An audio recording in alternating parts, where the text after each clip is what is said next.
boa noite. Estamos aqui então essa noite com o Márcio Bobic Braga. Ele é autor de vários livros sobre economia, ele está com o mais novo agora de Princípios de Economia, mestre e doutor pela Universidade de São Paulo e livre docente aqui da Faculdade de Economia e Administração de Ribeirão Preto.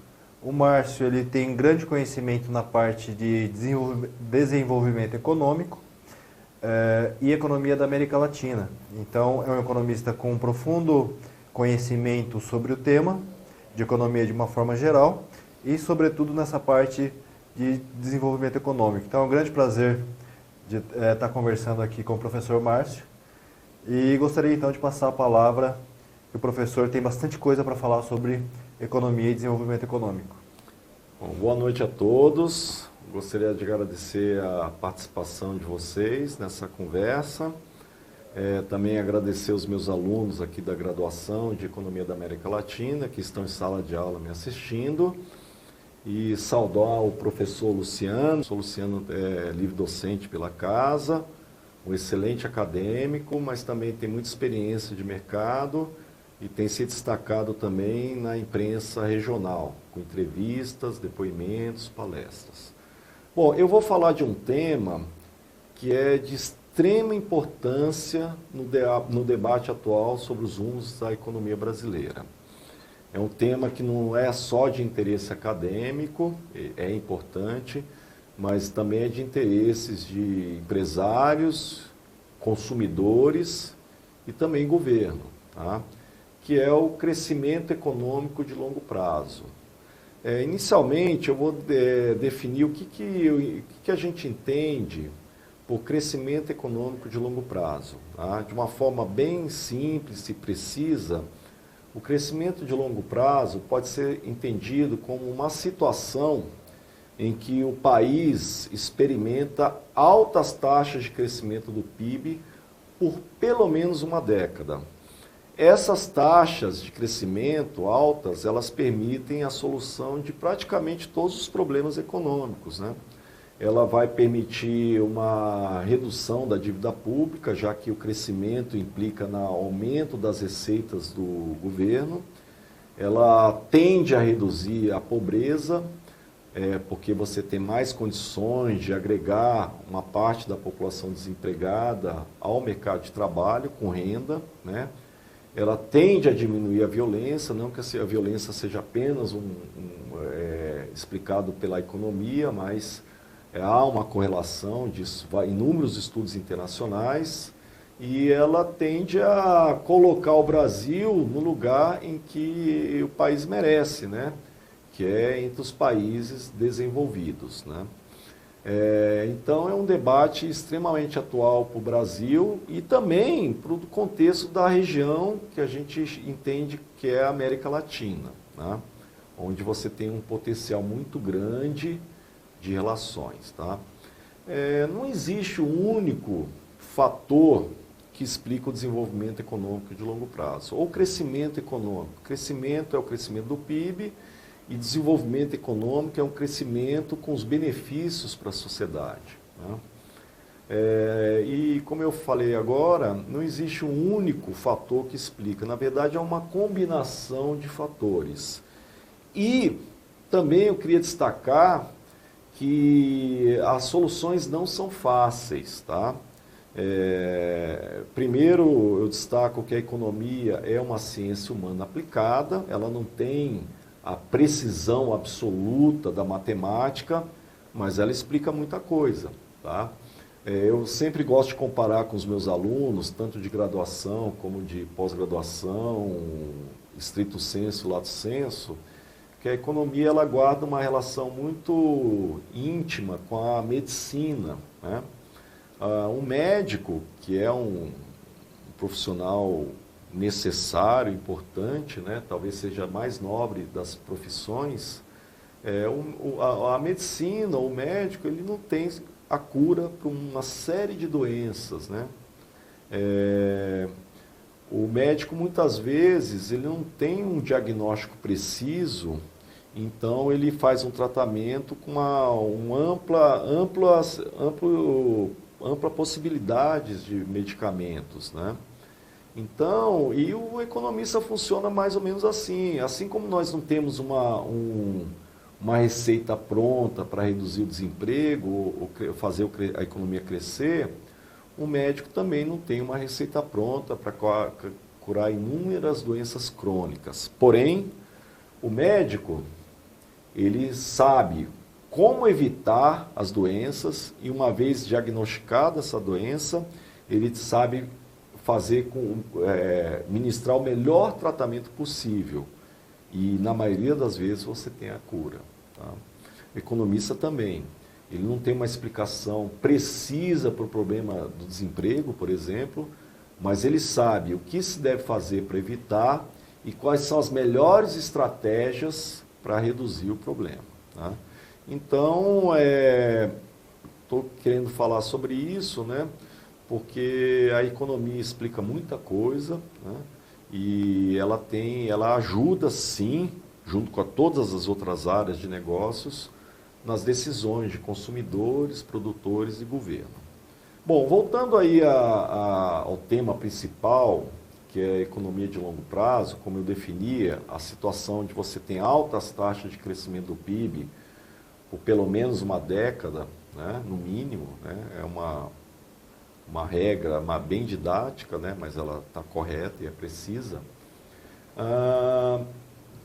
Ela é possível e ela tem ocorrido em inúmeras experiências internacionais, em vários momentos da história. Eu cito, por exemplo, o crescimento norte-americano no final do século XIX e início do século XX. Eu cito o crescimento do Japão no pós-guerra, na década de 80 e 90, das novas economias asiáticas, e mais recentemente o caso que todos vocês conhecem, que é o da China, que já desde o final dos anos 90 tem apresentado altíssimas taxas de crescimento e saiu de uma pobreza muito grande para uma situação muito melhor em termos de bem-estar. Então, essas condições que eu vou colocar agora, elas não têm a ver apenas com a teoria, e a teoria é importante, mas também com a prática, com a realidade histórica desses países. Tá? Então, eu vou tentar aqui relacionar os vários fatores ou condições e as possíveis ações, né, em termos gerais, e depois a gente vai entrar num debate contextualizando a economia brasileira e a economia latino-americana, tá? De uma forma mais geral. Bom, existem, como eu falei, inúmeros fatores, e eu vou destacar de forma didática, né?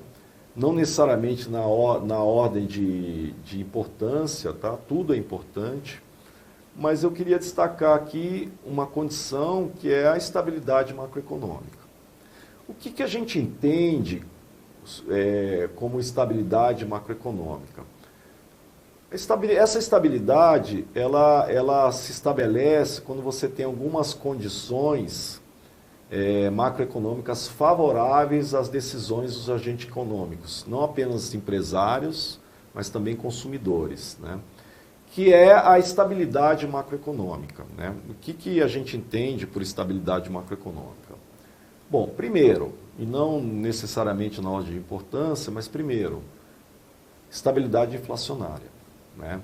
É importante que as autoridades econômicas, e aí se destaca a figura do Banco Central, ela esteja comprometida com o controle da inflação, mantendo a inflação baixa e sinalizando para os agentes econômicos que a política de controle de inflação tem credibilidade, ou seja, ela é crível. Tá? Quem viveu a sua juventude nos anos 80 sabe o que é conviver com inflação alta, né? Hiperinflação. Meus alunos jovens de graduação, todos eles nasceram na década de 90, né? Então eles já nasceram num ambiente de inflação baixa, né? Mas a minha geração, né, os anos 20 da minha idade ocorreram nos anos 80, né? Eu acompanhei o Plano Cruzado, o Plano Bresser, o Plano Verão, governo Collor, e realmente era uma situação muito difícil. Você só olhava para o curto prazo, né? E gastava muito em idas e vindas aos bancos, né? Então era um estresse muito grande. Eu costumo dar como exemplo, né, que naquela época, se você via uma calça jeans numa loja, você perguntava o preço, né? E o vendedor falava, olha, é 100 cruzados novos, né? Mais ou menos para a referência da época, né? E aí você fala, ok, então vou dar mais uma passeada aqui nas outras lojas e eu volto aqui. Aí o vendedor falava para a gente, não, tá para chegar uma tabela nos próximos minutos.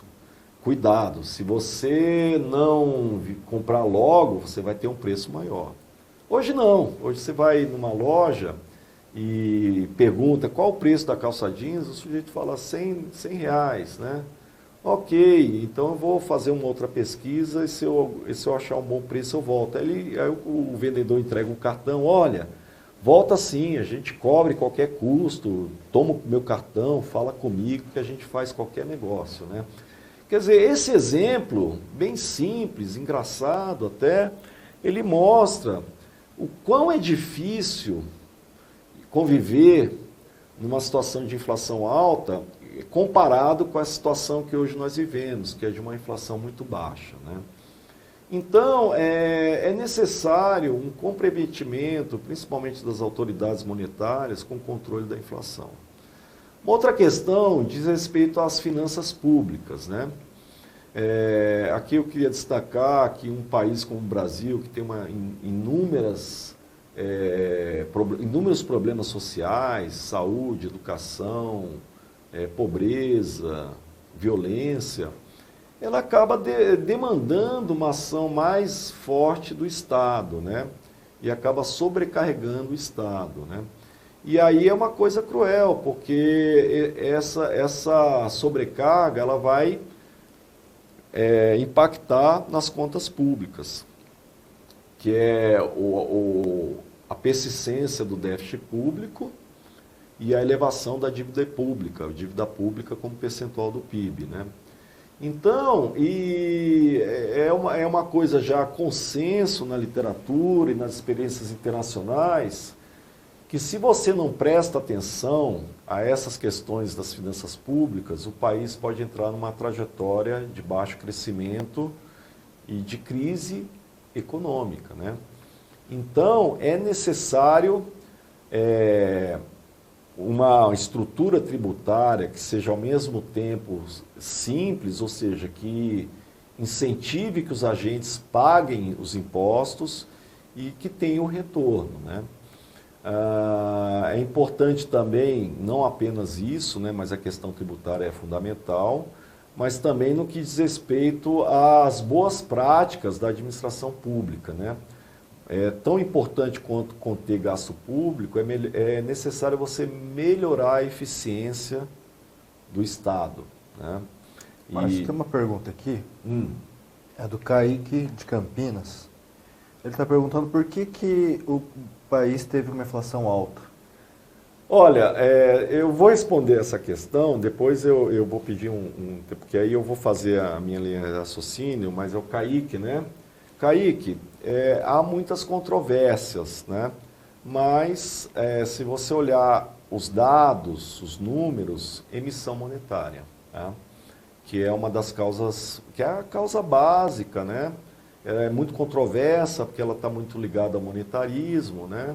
E nem todos gostam do monetarismo, mas basicamente a questão da emissão monetária para financiar os gastos públicos e que ela era também intensificada pela indexação geral, né? E por conta dos problemas do balanço de pagamentos crônicos, você tinha sempre pressões para a subida da taxa de câmbio, né? Então você tem esses problemas que são conjunturais e você tem um problema estrutural. E aí foi boa essa pergunta, porque eu já abro um link para falar de outras questões importantes do ponto de vista macroeconômico. Como eu falei, o controle, a boa administração das finanças públicas vai evitar com que o governo tenha que emitir moeda para financiar os seus gastos. E essa emissão monetária, que é realizada pelo Banco Central, quando o Banco Central empresta para o governo, né, e aí isso nos remete também à questão da independência do Banco Central, né, essa emissão monetária acaba gerando inflação. Então, existe uma relação íntima. Na verdade, a macroeconomia é uma estrutura totalmente interligada, né? Então, existe uma relação entre inflação e finanças públicas, né? Então, é extremamente importante que se tenha uma estrutura tributária, uma estabilidade, se possível queda da dívida pública como percentual do PIB, e que o governo também sinalize para a sociedade que ele está comprometido com a boa administração das finanças públicas, sem piorar os serviços públicos. Como eu disse, num país como o Brasil, com tantos problemas, é difícil você não aceitar o papel do Estado na economia, mas ele tem que ser eficiente, tá? Tem que abrir espaço também para os outros setores, setor privado, né? Uma outra questão relaciona-se às contas externas, né? O Brasil, o país, né? Um país, depois eu vou situar, contextualizar o Brasil, né? Um país, ele demanda muito de financiamento externo, né? Em geral, os países menos envolvidos são aqueles que dependem da poupança externa. O que é a poupança externa, do ponto de vista prático do balanço de pagamentos? São os recursos via conta financeira que entra no país, via empréstimos ou via aplicações financeiras, títulos públicos, ações e derivativos, né? Não há problema nenhum você ter déficits no balanço de pagamentos, né? Se esses déficits você está usando essa poupança externa para financiar o crescimento econômico, né? Aquisição de máquinas, equipamentos, né? Tecnologia.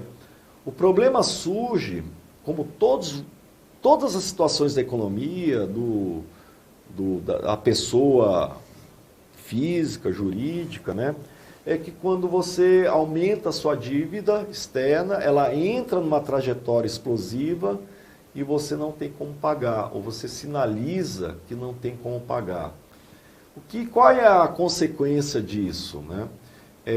Você pode experimentar uma forte desvalorização cambial, o passivo externo, ou seja, as aplicações de não residentes no Brasil, tendem a sair do Brasil para evitar a perda cambial, da mudança cambial, e isso gera o que a gente considera como crise cambial. O exemplo mais claro disso foi o Brasil, teve alguns problemas, né, na crise da dívida externa que se instalou no início dos anos 80, né, e mais recentemente, né, com essa crise internacional, crise bancária, imobiliária dos Estados Unidos, né, que a gente sofreu, né. Mas os casos mais emblemáticos foram o México em 94, a Rússia em 97 e a Ásia em 99. E mais recentemente a Argentina, né, que por vários motivos, né, que a gente não vai conseguir discutir agora, talvez em outra oportunidade, por vários motivos, você teve aí uma trajetória de endividamento externo muito forte e não restou outra alternativa à Argentina de decretar moratória. É claro que moratória tem que ser evitado. Nenhum governo decreta moratória porque quer, mas porque chega a situação, né? Se houver alguma outra pergunta, você pode, não tem nenhuma cortina de ferro aqui, né? Então, é necessário também controle da inflação, atenção às finanças públicas e atenção às condições externas. Feito isso, o que vai acontecer? Você vai ter mais estabilidade nas ditas variáveis macroeconômicas, né? Principalmente inflação e taxa de juros, e isso vai gerar expectativas mais favoráveis aos agentes econômicos. E isso vai implicar em decisões empresariais ou mesmo decisões de consumo mais favoráveis ao crescimento econômico. Aqui eu vou chamar um pouco destaque para o papel das expectativas, né, nas decisões econômicas, consumidores e firmas, né? É que quando um empresário, por exemplo, ele compra uma máquina, ele está olhando para o futuro, né? Essa máquina vai dar um retorno no futuro, seja em um mês, ou em 6 meses, ou até em 6 anos, dependendo do tipo do investimento, o investimento produtivo, né? Máquinas, equipamentos, edificações, infraestrutura, né? Então, para um empresário, por exemplo, ele adquirir uma máquina que vai aumentar a sua capacidade de produção, ele tem que ter uma certa convicção de que no futuro a economia vai estar crescendo. Porque se no futuro a economia entra em recessão, ele vai perder dinheiro. Ele só vai aumentar a capacidade ociosa dele. Mas também para os consumidores, né? Os consumidores, eles olham também sobre a possibilidade de pagar suas dívidas, né? Se um consumidor está otimista, ele tende a arriscar mais os empréstimos, né? Claro que aí tem a ver com taxa de juros, depois eu vou comentar. Então ele consome mais. Agora, se ele está pessimista em relação ao emprego, salários, a possibilidade de ele perder o emprego, ele não vai tomar crédito. E, consequentemente, ele não vai consumir. E a economia não cresce, né? Isso que a gente chama de economia de expectativas autorrealizáveis, né? As expectativas dos agentes podem ser favoráveis ou contrárias ao crescimento econômico. E voltando à questão da estabilidade macroeconômica, ela vai melhorar o otimismo dessas expectativas em relação ao futuro, sendo favorável ao crédito e à aquisição de máquinas, equipamentos, edificações, o que vai contribuir para esse crescimento de longo prazo. Tá? Mas não apenas isso, né? Também isso, mas eu falei agora de expectativas, e aí você tem um papel do Estado, do governo, ou de forma mais ampla do Estado, né? Que é criar um ambiente favorável aos negócios, né? Que é criar um ambiente favorável às expectativas. E isso vai favorecer muito o crescimento econômico. Como eu falei no início, não existe receita pronta, mas, por exemplo, sinalizar para o mercado, onde não só empresários e consumidores, que ele está fazendo a condução correta e responsável da política macroeconômica, que ele está respeitando regras e que ele está cuidando dos problemas básicos da economia. Fazendo isso, ele vai contribuir para que você tenha mais otimismo na economia, e isso vai ajudar em muito, né? Isso não é apenas uma questão teórica. Se a gente olhar para as experiências internacionais, né, que é o empírico, né, você vai ver que isso sempre ocorre. Tá? Continuando aí a sequência, eu falei de investimentos produtivos, né, que é diferente de investimentos financeiros, né? Investimentos produtivos é a aquisição de bens de capital, né? Eu gosto de uma definição muito interessante de bens de capital. Bens de capital são aqueles bens que são necessários para produzir outros bens e serviços, né? Então você tem desde uma máquina, um equipamento, um automóvel para uma empresa de transportes, um caminhão para uma empresa de transportes, construções de fábricas, né, hidrelétricas, portos, estradas, né? Então tudo isso é o que a gente entende por investimentos na economia. Os investimentos, ele tem dois impactos importantes, né? Porque ele é consumo de bens de capital. Então, quando um empresário compra uma máquina, alguém está produzindo essa máquina, está contratando gente, né? E boa parte dessas máquinas e equipamentos, elas são produzidas internamente. Alguma parte é importada, e a importância do que eu falei da poupança externa, mas muita coisa é produzida internamente, né? E o investimento, além de contribuir para o crescimento econômico no curto prazo, ele, por aumentar a capacidade produtiva da economia, ele vai contribuir também para esse crescimento de longo prazo.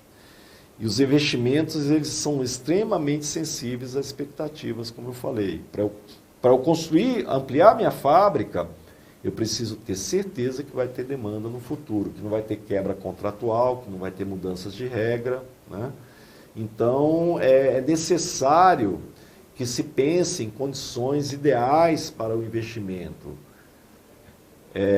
Juros baixos, né? Porque aí os investimentos dependem de empréstimos extremamente altos, né, em relação ao crédito ao consumidor, boas expectativas e também a contribuição do governo, né? Porque tem alguns investimentos em determinadas regiões do país que elas não são favoráveis à iniciativa privada, porém elas são importantes do ponto de vista do país. Então, muitas vezes você tem, isso é no mundo inteiro, você tem uma participação grande do governo na ampliação desses investimentos, diretamente ou indiretamente via crédito, né? Só para dar um exemplo, no Brasil quem faz esse papel é o BNDES, Banco Nacional de Desenvolvimento Econômico e Social. E aqui eu vou destacar uma questão sensível no Brasil. A gente mensura muito várias coisas na economia como percentual do PIB, né? Por que isso?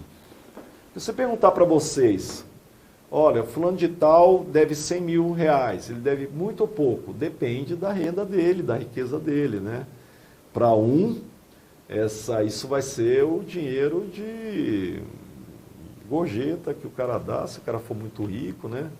Mas se for para uma pessoa mais sem renda, sem riqueza, né? Não vai dormir, né? Então,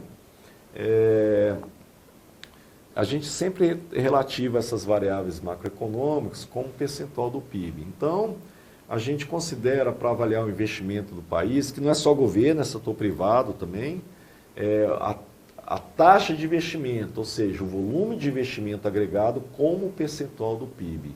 E o Brasil tem um problema, porque a taxa de investimento dos últimos tempos tem situado em média, um pouco mais, um pouco menos, em torno de 18% do PIB. Tem uma pergunta aqui, Márcio. Sim. É Matheus aqui de Ribeirão, que está perguntando até que ponto a crise atual é relacionada à expectativa e se o governo teve papel nisso também. Sim, já vou falar rapidinho só para complementar. Então, a taxa de investimento com percentual do PIB no Brasil está em torno de 18%, um pouquinho mais, um pouquinho menos, dependendo do período. Mas se você pegar a média de países emergentes, eu vou tomar como exemplo o Chile, ela é 25% do PIB. Se você pegar a China no passado recente, chegou a mais de 40% do PIB. A China estava construindo estradas, hidrelétricas, portos, né? Então, essa é uma questão sensível. E aí eu vou abrir o link, o Matheus, né? Matheus, e todos, né? De fato, o investimento tem a ver com uma série de questões, né? Taxa de juros, né? E os juros, por vários motivos, isso tem que ser melhor entendido, um debate, né? As taxas de juros do crédito aqui no Brasil são as mais altas do mundo, uma das mais altas. Mas também tem as expectativas. Apesar do Brasil ter melhorado muito, muito nas últimas décadas, nós temos ainda algumas fragilidades econômicas e políticas que tornam as expectativas não tão favoráveis assim. Eu vou dar um exemplo, né? Moeda. Nós temos uma moeda forte, que é o real. Só que é uma moeda que só foi criada em 94. Do ponto de vista histórico, é uma moeda muito recente. E lembre-se que nem todo país do mundo tem moeda própria. Na verdade, é um grupo seleto aí de entre 14% e 15%, no máximo, considerando a União Europeia como um grupo homogêneo, né, de países. Os outros utilizam dólar ou já perderam a moeda. No caso da Argentina, você está perdendo a moeda, né? E aí eu sempre brinco com os meus alunos, né? Como um caso, um case, né? Vamos comparar. Uma vez um aluno me perguntou por que os Estados Unidos era rico e o Brasil era pobre, né? Pobre, assim, na situação, mas com potencial, né? Aí eu fiz a seguinte, devolvi a pergunta para ele. Escuta, quantas moedas os Estados Unidos teve desde a sua independência? E quantas moedas o Brasil teve desde a sua independência? Eu coleciono moeda, eu contei 9, né? Desde a independência, né? Sendo que 4 ou 5 num curtíssimo período de tempo, que foram durante os planos, né? Então, criar uma moeda não é fácil. E se você não cria uma moeda forte, tem a ver com o controle da inflação, você piora muito as expectativas, né? Então, só para dar um exemplo. E essa outra coisa que realmente tem a ver com a minha apresentação, foi oportuna a sua pergunta, né? Que, na verdade, as expectativas também dependem da situação política, né? Eu não vou entrar no mérito da situação atual, né? Porque não é o objetivo dessa apresentação, né? Mas inúmeras decisões políticas têm impacto sobre as relações empresariais e as relações de consumo, consumidores, né? Então, você tem que ter as boas práticas políticas, e aí também entra o tema da corrupção, né, que infelizmente nós não vamos ter muito tempo para discutir. E também a sociedade tem que olhar para os nossos políticos e ter a seguinte percepção: puxa, essas pessoas estão fazendo a coisa correta, né? Outra questão tem a ver com mudanças de regras. Em economia ou nas ciências sociais, humanas, sociais, instituições têm uma definição muito precisa, são as regras do jogo.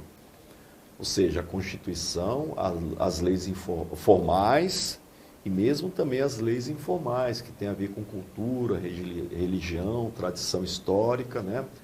Então, é necessário que você tenha boas instituições. Quais são as boas instituições? Não é tão fácil a gente definir rápido, né? A gente tem que olhar para a experiência internacional, né?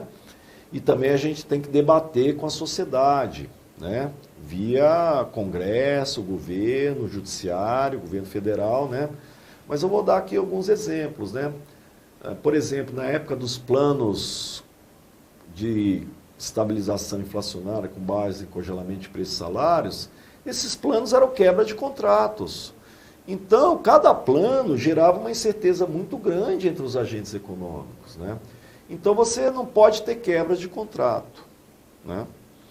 Você tem que ter uma eficiência das políticas, das leis. Outra coisa, quantas constituições os Estados Unidos teve desde a sua independência e quantas o Brasil teve desde a sua independência? Não deixe isso como exercício para casa, né? Então, realmente a economia institucional, que é uma área relativamente recente, cresceu muito, né, a nova economia institucional, teve até o Oliver Williamson, que foi prêmio Nobel em economia alguns anos atrás, que é do MIT, né, Estados Unidos, um cara brilhante, e que ele chegou à conclusão simples, porém não trivial. Ele fala: para o desenvolvimento econômico, as instituições importam. E decorre dessa ideia também a estabilidade nos contratos. Tudo aquilo que for feito que impacta em quebra de contrato deve ser evitado, porque isso é muito ruim para as expectativas, né? E também é necessário que, uma vez você cria as instituições favoráveis, com base no debate com a sociedade, com base em notáveis, com base na experiência internacional, adaptada à nossa experiência, né? É necessário que elas sejam estáveis, que não fique mudando de regra o tempo todo, porque isso cria uma incerteza, né? Então, são questões importantes que transcendem aquelas questões essencialmente técnicas, né? De PIB, juros, câmbio, né? E que, inclusive, aproxima muito a economia da ciência política e do direito, né? E da sociologia, antropologia, né? E torna a ciência econômica como uma área que se beneficia muito, junto com essas outras áreas, da ideia de interdisciplinaridade, né? Então, eu chamaria atenção muito para a questão das regras do jogo. Boas regras do jogo e estabilidade nessas regras. Outro ponto, e eu já estou encerrando, eu vou abrir a debate, mas foram excelentes intervenções, obrigado, né? Que é a questão da distribuição de renda. Isso é longe de ser uma questão ideológica, tá? É uma questão técnica, né? Infelizmente, o Brasil, se você considerar, porque o PIB não é o único indicador de bem-estar econômico, você tem uma série de outros indicadores, né? E um deles é distribuição de renda, que é calculado pelo índice de Gini. Banco Mundial e Organizações das Nações Unidas, eles fazem esses cálculos e divulgam, né, para o mundo, né? E nós temos, no caso do Brasil, nós temos uma situação muito incômoda, né? Se a gente pegar as 20 piores distribuições de renda do planeta, o Brasil está nesse grupo, né? E eu vou também fazer mais uma provocação. Se você pegar a Argentina, que é uma crise terrível, Uruguai, Chile, esses países têm uma distribuição de renda melhor do que o Brasil, né? E por que a distribuição de renda é uma questão importante? Porque se um país que tem uma péssima distribuição de renda, não tem mercado. Muitas indústrias, principalmente as indústrias, trabalham com a concepção de economias de escala, de forma bem genérica, né, para quem não é economista, né? É uma situação em que, quanto maior a produção da firma, menor o custo unitário do produto. Custo do produto, custo unitário. Então, quando uma firma trabalha com economia de escala, ou seja, com alto nível de produção, ela tem condições de botar um preço mais barato para o consumidor.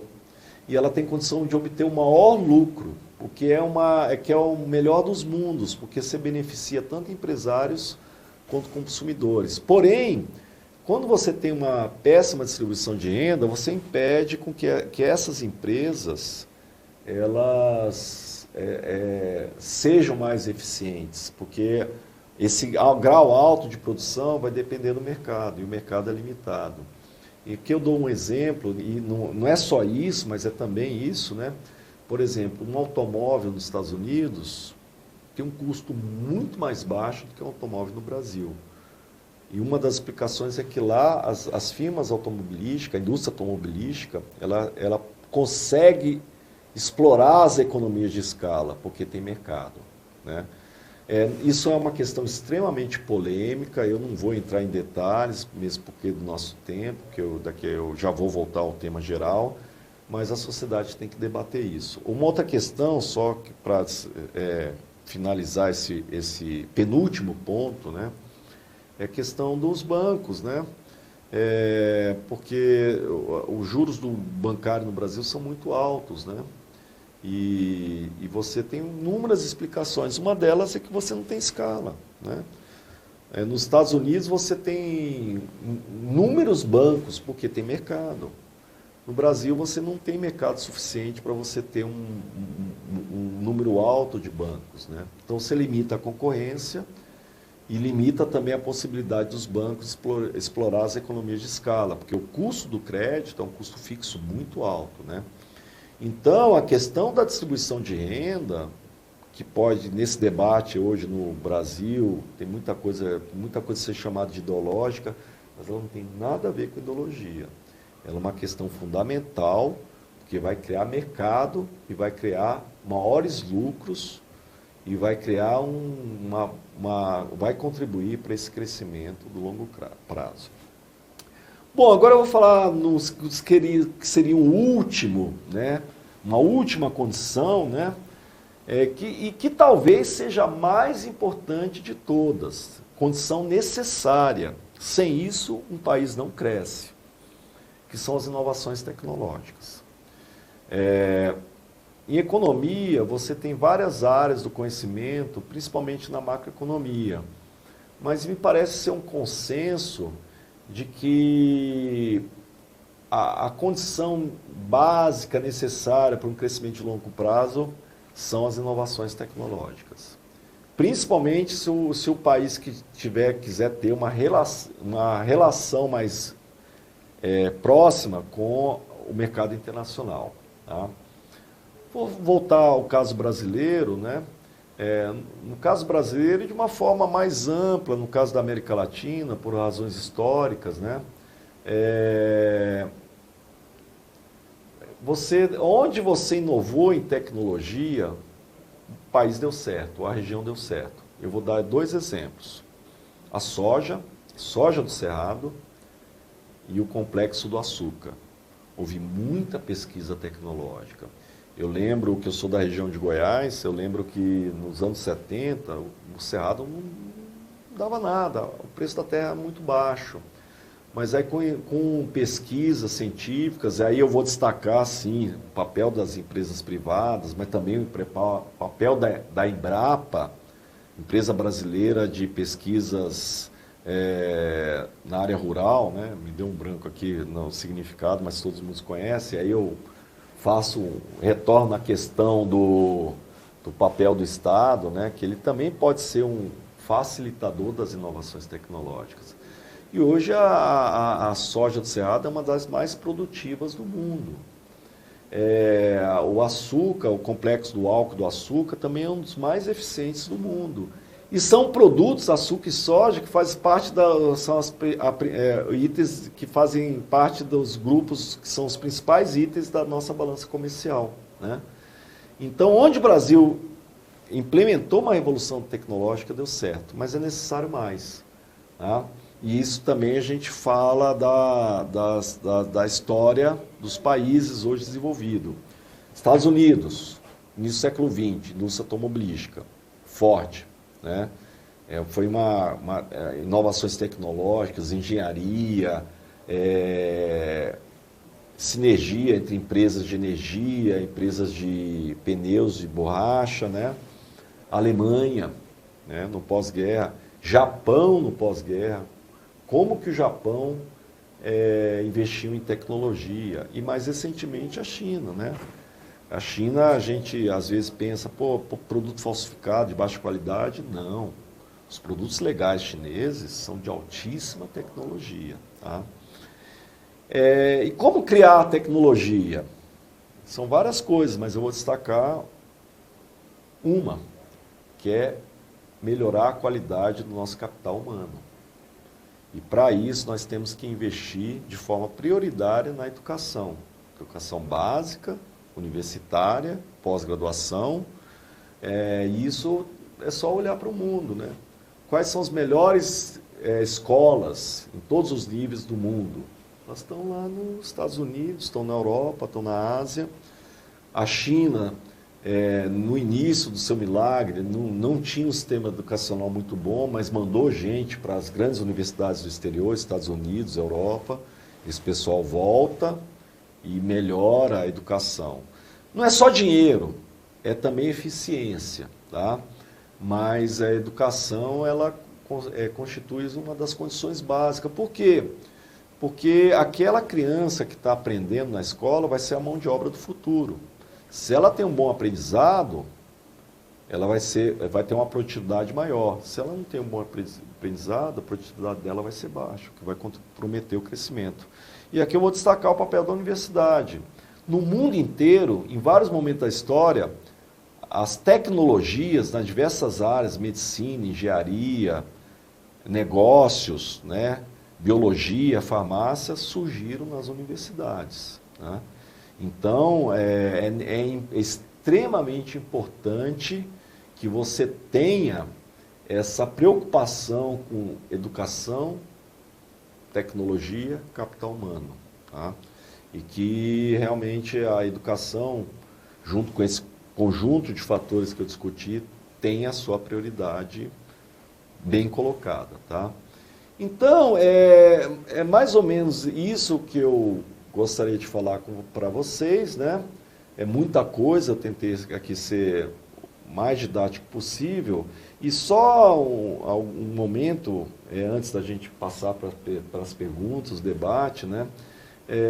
Eu lancei pela editora Atlas Gen, né, um livro, né, que é Princípios de Economia, uma abordagem didática e multidisciplinar, que é esse livro aqui, tá? Não é propaganda para ganhar dinheiro, porque autor de livro universitário não ganha dinheiro, porque nunca é best-seller, né? Mas eu escrevi esse carinho com base na minha experiência de aula, não só na economia, mas também no direito, na administração de empresas e nas ciências contábeis, né? Cursos de graduação e pós-graduação, estrito sensu e lato sensu. Então, eu me beneficiei da experiência, principalmente das dúvidas dos alunos, tá? Eu contemplo nesse livro 47, 48 estudos de caso, a grande maioria, Brasil atual, ou economia internacional atual, e todos os exemplos que eu dei aqui, eles estão como boxes nos vários capítulos, tá? Então aí fica como sugestão e dica, e aí eu abro espaço aí para um debate maior, tá? Obrigado pela atenção, desculpa aí alguma confusão e vamos em frente. Tem uma pergunta aqui, Márcio. Rodrigo, de São Paulo, ele pergunta o que você acha dessa relação de capital humano, educação, com distribuição de renda? Na verdade, uma das políticas para você melhorar a distribuição de renda é justamente a educação. Porque hoje, primeiro assim, uma ideia bem geral, uma das principais possibilidades de ascensão social, né, é a educação. Tá? Mas, infelizmente, hoje, tomando o Brasil, né, e eu não vou culpar ninguém, isso é um problema histórico, né? Muita gente tem culpa em vários momentos, né? Mas hoje você tem escolas na periferia, com professores mal treinados, mal remunerados, a criança vai lá, ela sente medo, porque tem violência, né? Isso precisa mudar, né? Porque, como eu falei, aquela criança que está na escola, além de ela ter uma possibilidade de ter uma construção moral e intelectual, né, que vai ser favorável ao desenvolvimento econômico, ela também vai ser mais produtiva no futuro. E ela vai ter uma melhor inserção no mercado de trabalho, seja como empregado, ou seja como empresário inovador. Muitas dessas tecnologias de produtos que vocês consomem foram desenvolvidas por pessoas de classe média, média baixa, em garagens, mas dentro de um sistema educacional maravilhoso, né? E aí os Estados Unidos fica como exemplo. Eu tenho uma pergunta, Márcio. O que você acha do papel, assim, quando a gente olha toda essa abordagem que você colocou, né, uma coisa bem ampla, dessa relação, né, da qualidade, quando a gente pega a educação, o que vem, o que você acha que vem da escola, o que você acha que vem, talvez, da família, do entorno? Como é que você vê essa questão? Porque parece que é uma variável importante, né, nesse processo de desenvolvimento econômico. Olha, é um sistema, tá? Pela minha experiência como educador, eu sempre percebo que o estímulo à criança para a educação tem muito de família, né? Os pais sempre privilegiaram, né, a educação dos filhos, mesmo não tendo curso superior, né? Então, eu até brinco, eu dou sugestões na rua para pessoas que trabalham no comércio, serviço, jovens que estão grávidos. Eu falo, olha, ponha livro em casa, né? Dê livro para a criança. Por quê? Porque a criança, ao receber aquele livro, ele vai relacionar com algo divertido. Isso vai sim fazer diferença quando ela estiver na escola, porque ela vai considerar a escola como algo divertido e, ao mesmo tempo, uma coisa a ser levada a sério, né? Então, eu sou economista, né? Eu tento sempre estar numa área mais interdisciplinar, né? Eu tenho muito contato com várias outras áreas, né? Mas essa é uma área da educação como ciência, né? Os educadores, e são muitos nas inúmeras universidades, a Universidade de São Paulo, Universidade de Brasília, as universidades do Rio de Janeiro, esses educadores, eles têm tecnologias, né, para ampliar. Veja, um professor nosso, o Reinaldo Fernandes, fez uma vez um trabalho econométrico, que é Estatística Aplicada à Economia, porque havia uma percepção que na Coreia do Sul se gastou muito com educação. Sim, é verdade, mas não muito mais que o Brasil. Então, a conclusão do artigo dele era, a partir da experiência da Coreia do Sul, como que a gente poderia melhorar a educação com o mesmo volume de recursos, né? Então, eu não tenho uma solução pronta, né, mas isso tem que ser colocado no debate, né? Eu acho que hoje no Brasil o debate está limitado a muitas questões muito restritas, né? A gente tem o debate sobre reforma política, reforma da Previdência, reforma tributária, que são importantes, mas a gente tem que ampliar o leque, né? e debater com quem conhece, com quem estuda, com quem trabalha, né? E realmente tem uma sinergia, né? Escola, família, estímulo, né? E a psicologia também pode, a psicologia educacional pode ajudar muito, e mesmo a economia. E como é que você vê essa relação, Márcio, das instituições com educação, né? O que você acha que é mais importante, o que vem primeiro? Qual que é a sua visão nesse sentido? Instituições e capital humano. Tá, instituições é regras do jogo, né? Sim, realmente é uma pergunta complexa, né? Aparentemente simples, né? Mas, como eu falei, instituições são as regras do jogo, né? Então, tudo que funciona na economia depende dessas regras do jogo, né? E a educação não deixa de ser diferente, né? E aí você pode tentar trabalhar na questão da burocracia, né? De leis que facilite o acesso da criança, do jovem ou do adulto na universidade, né? Restrições que sejam mínimas e inteligentes, né? Questão tributária, né? Uma simplificação, questões de regra, o acesso também ao jovem à universidade, né? Hoje esse acesso é muito difícil porque como as pessoas de classe mais baixa, elas não têm acesso a uma educação boa, elas não conseguem entrar na universidade pública, né? E as pessoas que são mais privilegiadas conseguem pagar uma escola boa, né? Elas conseguem entrar na universidade, né? Que é pública, né? Que não é paga, né? Então é polêmico, mas é uma questão de injustiça. Não estou defendendo, longe disso, você cobrar das universidades públicas. Eu tenho uma opinião pessoal sobre isso, né? Mas não vem ao caso. Mas eu acho que tem que repensar todo o sistema educacional, tá? Como eu falei, olhando para as experiências internacionais e considerando as nossas especificidades. Instituições, regras do jogo, né? Tem que repensar também essas regras que impedem ou facilitam a entrada do jovem na universidade, porque são essas pessoas que vão fazer as pesquisas, são essas pessoas que vão criar tecnologias, né? Não sei se eu respondi.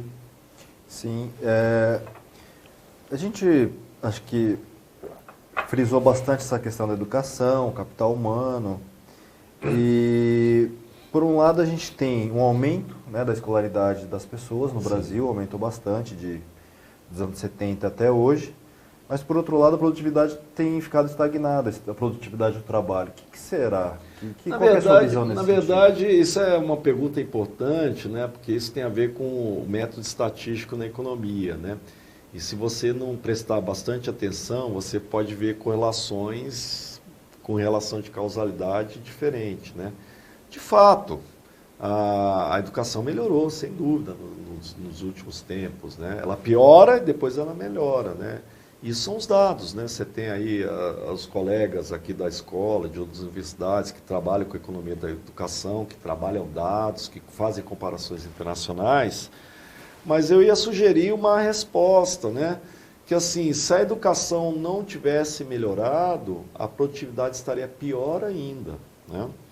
Então, e outra coisa, o aumento de produtividade ela não se dá da noite para o dia. Você tem um time aí, que é um time diferente do ciclo político, né? O ciclo político no Brasil são 5 anos, e os resultados de investimento em educação aparecem em 10, 15 anos. Mas é necessário começar. E já se começou, tem muita coisa boa, né? Que talvez o resultado não esteja acontecendo agora, mas vai acontecer no futuro próximo. E também tem essa ideia, né? A produtividade seria pior ainda se os níveis educacionais não tivessem melhorado. Então, só para finalizar... Nós temos ainda 5 minutos, tá? Tá. Se alguém tiver alguma pergunta aí, mas vai lá. Não apareceu aqui. Se a gente olha os países da América Latina, quais os países você acha que estão melhor, né, nos últimos anos, que têm apresentado um desempenho melhor? Quais têm apresentado um desempenho pior e por quais razões? Olha, a América Latina é uma região muito heterogênea, né? Mas é uma excelente pergunta, porque dependendo do indicador, tomando com base no Brasil, nós estamos melhores ou piores, né? Então, vou pegar o caso da Argentina. A percepção, e é correta, de que a Argentina está numa das piores crises em sua história. Porém, o PIB per capita argentino é melhor do que o PIB per capita brasileiro. O Índice de Desenvolvimento Humano, que é calculado pela Organização das Nações Unidas, considera não apenas economia, mas educação e longevidade, também é melhor do que o Brasil. Aliás, não só a Argentina. Aqui eu destaco principalmente 3 países: Argentina, Uruguai e Chile, né? Se você considerar, por exemplo, Uruguai, Argentina e Chile, você teve uma melhora muito mais evidente, né, do que o Brasil na área educacional. Aliás, a Argentina é um caso típico. Eu estudei muito a Argentina no passado, né? E eles adoram o Brasil. Essa coisa que a Argentina não gosta do brasileiro é mentira, tá? Buenos Aires é mais barato, até é uma cidade maravilhosa, né? Mas no século XIX, você teve um sujeito lá chamado Domingos Faustino Sarmiento, que foi o segundo presidente da Argentina, que ele era obcecado por educação. E isso tem relação com o crescimento argentino no início do século XX, né? A Argentina era tão desenvolvida como a Europa, né? Isso tem a ver também com a produtividade agrícola na Argentina, né? Tem a terra também, que é muito boa, mas eles têm uma tecnologia muito ampla. Mas é aquela coisa, né? O desempenho econômico não depende só desse fator, né? Ele depende de um conjunto de fatores. Infelizmente, em várias outras questões, a Argentina não conseguiu resolver os seus problemas. Dívida pública, questão política, questão do populismo, né? Então, é um país que precisa crescer. Se a Argentina cresce, o Brasil se beneficia, né? Então, realmente a Argentina é uma região muito heterogênea. Tem o caso do México, né, que também tem bons níveis educacionais, mas com exceção da Argentina, Chile e Uruguai, a pobreza é muito grande na América Latina. Eu destacaria a Bolívia, o Paraguai, o Equador, né? E quando você tem uma pobreza muito grande, é muito difícil você resolver esses problemas da noite para o dia. E a pobreza, infelizmente, ela favorece o populismo, né? E o populismo não é uma coisa muito boa para a economia, né? Uma economia liberal de mercado, né? Então, você realmente tem que fazer uma sinergia dos países, porque a gente precisa crescer. Brasil, Bolívia, Peru, o caso da Venezuela é complicado, né? Mas, de qualquer jeito, a América Latina ainda está melhor do que outras regiões do planeta, né? Eu cito o caso da África, né? Infelizmente, a África tem um passado histórico que sofreu muito, né? Teve uma desarticulação política, né? E, infelizmente, né? Porque o crescimento econômico é bom para todo mundo, né? E aqui eu vou só dar um destaque, né? No pós-guerra, para você evitar conflitos entre a Alemanha e França, né? O que os Estados Unidos propôs? Vamos botar dinheiro na Europa para que ela tenha paz com o crescimento econômico, né? Então, é um pouco isso. E o que falta para o Brasil tentar sair dessa crise? Olha, o Brasil até aqui avançou, né? Mas eu acho que nós temos ainda uma questão fiscal frágil, né? Isso é complicado, porque, como eu falei, um país com grandes problemas sociais, é difícil você cortar gastos públicos, né? Mas se você melhorar a eficiência e combater a corrupção, melhora muito, né? O Brasil tem uma péssima distribuição de renda, isso precisa ser resolvido. Na questão externa, está relativamente bem resolvido, né? Mas a gente tem que fazer uma revolução educacional nesse país, tá? Com coragem, sem considerar mitos, né, fantasmas. E a educação, ela é fundamental para o crescimento econômico. E isso tem, inclusive, nos modelos mais liberais em economia, tá? Porque, como eu disse, educação, tecnologia tem relação íntima e explica o crescimento econômico no longo prazo. Basta olhar para a experiência mundial, passado e recente. Então é isso. Muito obrigado, professor. Muito obrigado pela atenção, excelente... tá? Foi um prazer estar com vocês. Eu não estou enxergando vocês, eu estou olhando para uma câmera, mas fico feliz aí de poder contribuir, perdão, qualquer coisa.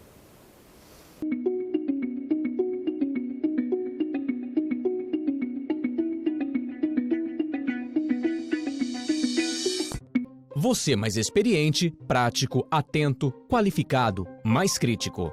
Evoluir profissionalmente é buscar novos conhecimentos e experiências. O MBA Fundace USP é especializado em negócios e possui cursos alinhados e atualizados para os profissionais que buscam vivências em gestão executiva nas diversas áreas do conhecimento, orientados por professores com experiências sólidas e práticas, com peso de uma das universidades mais renomadas do país. MBA Fundace USP, você profissional mais completo.